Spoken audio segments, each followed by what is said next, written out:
네, 시장의 핵심 이슈 짚어보는 이슈 칼럼 시간입니다. 오늘은 SPM의 김영진 대표와 함께하겠습니다. 안녕하세요. 네, 안녕하십니까? 네, 오늘 시장을 보니까요, 12월장도 잘 가주는 것 같다라는 이틀이지만 이런 생각이 드는 것 같습니다. 또 간밤에 이제 나스닥과 S&P 500 지수도 신고가 경신을 했고 얼마 전에 다우지수가 3만 포인트 또 기록을 했잖아요. 이렇게 연일 랠리를 이어가고 있는 것 같은데 앞으로도 이렇게 될 것이다라고 전망하고 계신지 어떻습니까?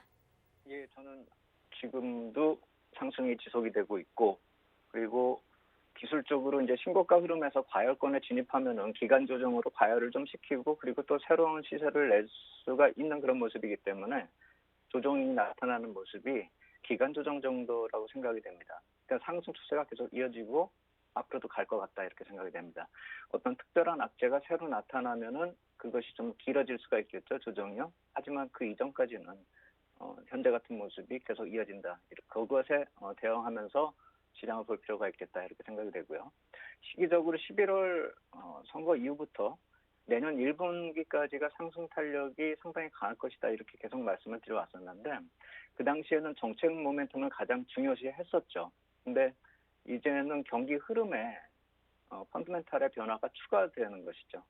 2주 전에 경기 선행지수를 말씀을 드렸는데 미국하고 글로벌 경기의 확장 국면 진입이 내년 1분기 정도고 그렇게 국면이 전환되는 구간에서 자산시장의 강세가 이 상승 사이클 중에서 가장 탄력이 강하다는 점을 감안한다면 내년 1분기까지가 가장 강한 상승이 나타날 수 있다. 물론 1분기가 끝이 아니라 상승은 더 길 것이다 이렇게 생각이 되지만 그 중에서 내년 1분기까지의 상승이 가장 탄력이 강할 것이다. 이렇게 생각이 되는 것이고요.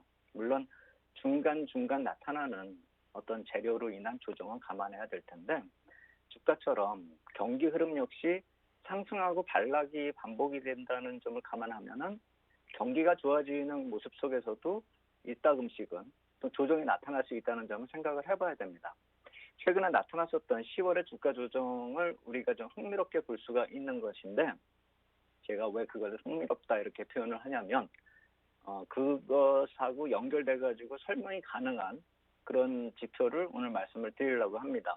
주가 연동성이 항상 강하기 때문에 매달 이 지표가 나오면 제가 표로서 만들어서 보여드리는데 PCPI 지표입니다. 그래서 10월 지표가 나왔는데 사실 이 10월 지표는 좀 안 좋아질 수 있다는 점을 우리가 CPI 지수에서 이미 알고 있었기 때문에 PCI 지표가 좀 안 좋아지는 것은 그다지 충격적이지가 않습니다. 그래서 그림에서 보시면은 10월 지표인데 지금 저 수치를 직접 제가 말씀을 드리는 것보다는 이렇게 그래프를 보시면 딱 한눈에 들어오죠.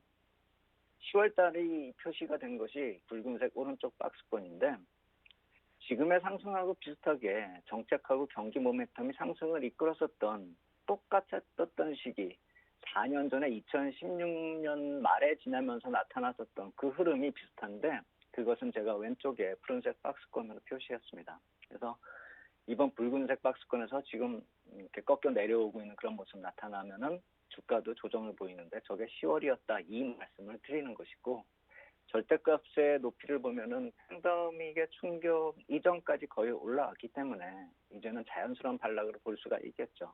그리고 푸른색 박스권은 저게 2%에 근접을 하면은 좀 부담스러운 것이 사실입니다. 예전에도 말씀을 드렸듯이 평균 물가 목표제 관리자가 아니면은 저 2%에 근접하면은 긴축으로 전환된다라는 그 부담이 있기 때문에 저렇게 나타날 수밖에 없습니다. 그런데 이제부터는 좀 더 상승을 해서 저 2%대에 진입을 하더라도 금리 때문에, 그러니까 기준금리 상승에 대한 부담 때문에 저렇게 꺾이지는 않을 것입니다. 그래서 이번에 나타난 저 붉은색 박스권에서 나타나는 조정이 길어진다 이렇게 본다기보다는 푸른색 박스권처럼 좀 흘러내리다가 다시 돌아선다 이렇게 볼 수가 있는 것이고 지표가 악화됐다고 걱정할 것이 아니라 이것이 언제 반전할 것인가를 좀 가늠할 필요가 있는 것이죠. 그런데 우리가 저렇게 안 좋은 지표를 보면은 해석하는데 두 가지의 부류가 있을 것입니다. 드디어 꺾였다. 이제 시장 내린다. 이렇게 보는 경우가 하나일 테고 또 하나는 저것이 꺾였는데 왜 주가는 상승하느냐. 이렇게 보는 사람들이 있겠죠. 저는 여기서 어떤 것을 말씀을 드리고자 하는 것이냐면 지표의 악화가 10월에 주가에 동행하면서 이미 반영이 됐기 때문에 지금 돌아서면서 나타나고 있는 신고가의 그 주가 흐름이 이 지표가 돌아서고 있는 것을 선행해서 나타나고 있는 것이 아닐까, 이 점을 주목하자라는 것입니다. 그래서 어떠한 지표가 악화된 다음에 그것이 지표가 시장에 반영이 됐느냐 안 되었느냐가 더 중요한 것이고, 향후를 놓고 봤을 때 오히려 주가가 선행해서 움직이고 있다는 점을 감안한다면 지표가 현재 시점에서 우리가 예측할 수 없는 개선되고 있는 것을 역설적으로 나타내고 있는 것이 아닌가, 그것을 놓치면 안 된다. 지금 현재 나타나는 주가 상승은 경기를 선반영할 수도 있다는 점을 우리가 주목할 필요가 있겠다, 이렇게 말씀을 드리겠습니다. 네, 이미 좋지 않은 지표는 다 반영이 되었다라고 말씀해 주시면서 그래도 내년 1분기까지는 상승 탄력이 이어질 거고 중간중간 조정은 있겠지만 언제 반등할지를 좀 기다려보면 좋겠다라고 말씀해 주신 것 같아요. 그러면 추가적인 악 영향은 더 이상 없을 거라고 보시는 건가요? 어떻습니까?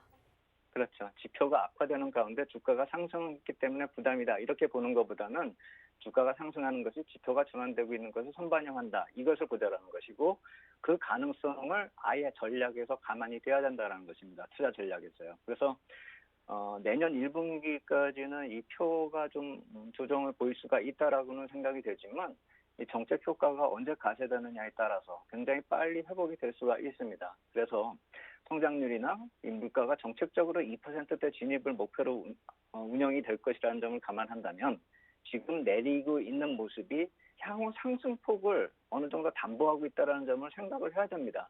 그러니까 내리면 내릴수록 올라갈 게 커진다라는 것을 말씀을 드리는 것입니다. 그래서 최근에 빠른 이 주가 반영으로 인해서 지표가 이제 선행하고 동행하고 있다, 이렇게 말씀을 드렸는데, 그렇기 때문에 예상치보다 더 큰 변화가 있지 않는다면은 시장에 오랫동안 충격을 줄 이유가 없고 그럴 가능성도 없다라는 것이죠. 그래서 체감하지 못하기 때문에 경기 상승이 아니다, 주가 상승이 나쁘다, 주가 상승은 거짓이다, 이렇게 얘기할 것이 아니라 변화를 체감하지 못하고 있지만 체감 못하고 있는 그 경기가 빠르게 주가에 의해서 시그널을 주고 있고, 그리고 그것이 곧 뒤따라서 올 수 있다는 점을 감안해야 된다는 것입니다.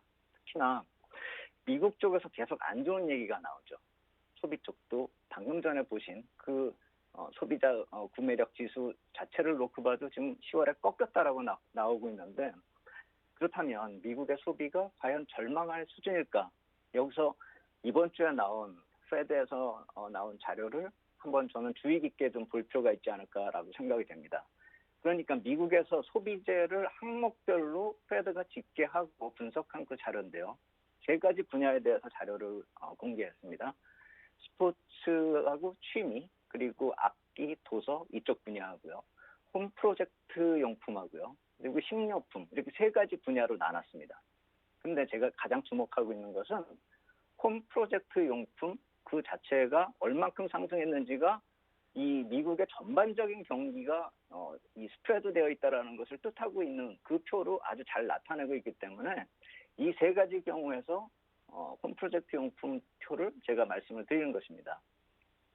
스포츠 취미나 뭐 악기나 도서, 이거는 우리가 언택 시대에 당연히 나타날 수 있는 상황이라고 볼 수가 있는데, 미국에서 전반적으로 한 18.7%가 증가를 했다라고 합니다. 근데 지역별로 좀 편차가 큽니다, 이거는.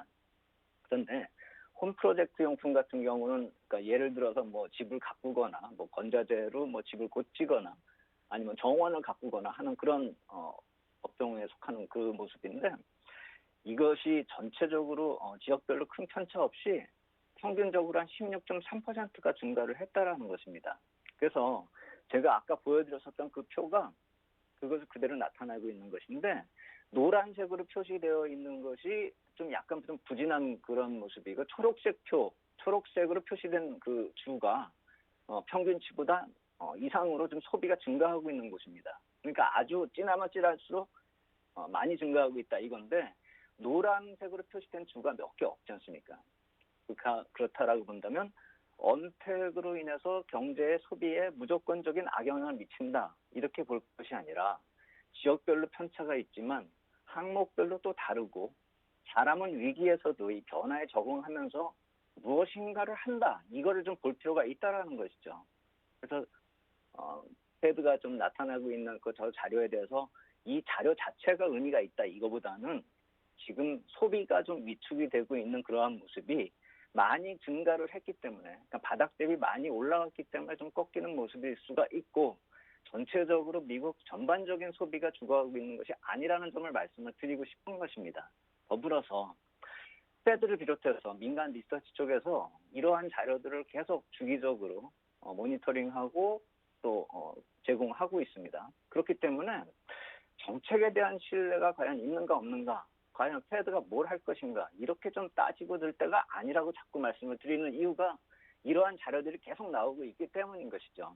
그래서 지역별 연방은행도 있고 이쪽에서 중요시하고 있는 포인트가 뭔지, 또 주기적으로 어떤 자료를 내놓고 집계하고 있다라는 점, 이 점을 주목하고 패드가 혼자서 무엇을 더 할 수 있느냐 이렇게 따질 것이 아니라, 또 지난주하고 비슷한 얘기지만 그들이 어떤 것을 집계하고 어떤 것을 보고 있고, 그렇기 때문에 여기에 맞춘 정책이 어떻게 나타날 수 있는지, 더불어서 그러한 자료를 우리하고 실제로 공유를 하고 있다라는 점을 생각해 본다면 좀 더 신뢰감 있게 시장을 볼 필요가 있지 않을까, 이렇게 생각이 든다 말씀을 드리겠습니다. 네, 뭐 아까 보여주신 그 지도 보니까 지역별 항목별로 차이는 있지만 우리가 분명히 경제 활동에 있어서 변화된 부분들도 있고 여기에 적응해 가는 것 같다라는 생각이 또 듭니다.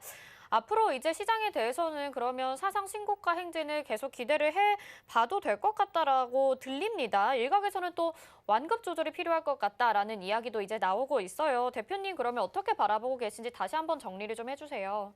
네, 정리해서 완급 조절의 시기까지 말씀을 드리겠습니다. 그러니까 국채 발행 이후에 이 11월 말부터 12월 초까지는 자산시장에서 가장 여유로웠던 그 구간입니다. 12월 통틀어 가지고요.